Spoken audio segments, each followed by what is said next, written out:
Alors on va commencer, j'ai du mal à y croire, avec des bonnes nouvelles. Oui, mais faut-il s'y fier ? Ah oui, bah oui. Et voilà. Vous allez voir, c'est un peu la question qu'on se pose. Vous lirez tout d'abord en couverture des Échos les bons chiffres de l'assurance chômage. Le chômage commence nettement à baisser, vous le savez, à tel point que la caisse d'assurance chômage va peut-être cesser de perdre de l'argent d'ici quelques mois. Bon signe également.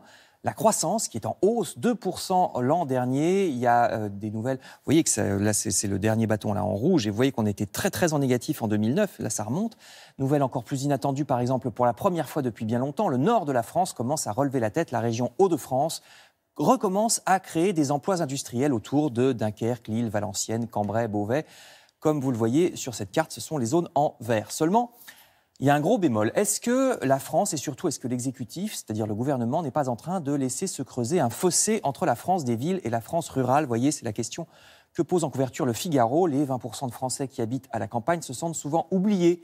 Emmanuel Macron, déjà accusé d'être le président des riches, se voit reprocher également d'être celui des villes et d'oublier les campagnes. Et comme la politique a horreur du vide, il y a peut-être une place à prendre, se disent Marine Le Pen ou bien Laurent Wauquiez. Marine Le Pen se rêve en porte-voix de la ruralité, estime le Figaro. Le Pen et Wauquiez se disputent un fauteuil pour deux entre souverainisme, europhobie et populisme. Analyse Libération en couverture. Marine Le Pen prospère par exemple sur le rejet des accords de libre-échange avec le Canada ou l'Amérique du Sud qui font craindre ces accords une arrivée de produits agricoles de mauvaise qualité et à bas prix en Europe.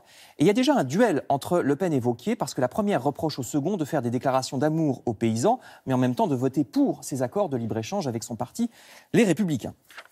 Alors certes, peut-être que tout ça va se résoudre. Si la croissance revient, peut-être que tout le monde, y compris les paysans, va s'enrichir. Mais la croissance pose d'autres problèmes. Par exemple, la pollution. Libération rappelle qu'en Alsace, par exemple, les promesses de l'État ont été enfouies sous les déchets toxiques. Je cite, à Wittelsheim, dans le Haut-Rhin, une ancienne mine a servi à stocker, vous l'avez vu, des tonnes de déchets industriels. On l'a vu dans des sacs en plastique, déchets qui normalement devaient être retirés au bout de quelques années. Finalement, que croyez-vous qu'il arriva ? L'État a changé d'avis, il ne les retirera pas. La mine sera bétonnée avec la plupart de ces déchets, amiante, cyanure, arsenic, etc., au risque de contaminer la nappe phréatique qui est juste à côté, c'est-à-dire notre eau potable. Et puis le problème avec la croissance, c'est que même si elle revient effectivement, rien n'indique qu'elle sera partagée de manière équitable. Déjà, des milliers d'euros manquent au salaire, accuse l'humanité. Alors qu'est-ce que ça veut dire ? C'est un calcul qu'ont fait les syndicats. Il y a 40 ans, 70% de la richesse d'un pays allait aux salariés. Mais de plus en plus, cet argent va plutôt aux actionnaires. Désormais, on n'est plus à 70% pour les salariés, mais à 63%. Ça baisse année après année.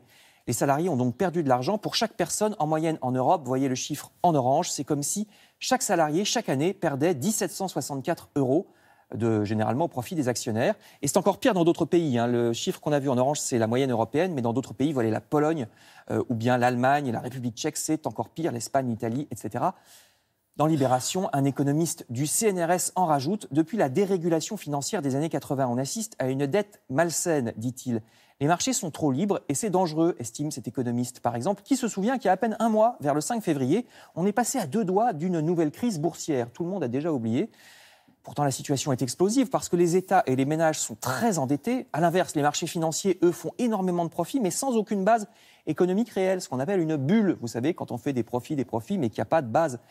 Alors, ce qui va se passer, ce à quoi il faut s'attendre, dit l'article, c'est une nouvelle crise, un nouvel éclatement de la bulle, comme en 2007, crise dont on commence à peine à sortir. La question n'est pas, d'après l'économiste interviewé par Libération, de savoir s'il y aura une nouvelle bulle qui éclatera, mais plutôt quand, hélas. Voilà, et comment on s'en sortira après. Comment on s'en sortira. Merci beaucoup. À tout à l'heure, Frédéric, pour la revue de presse culturelle.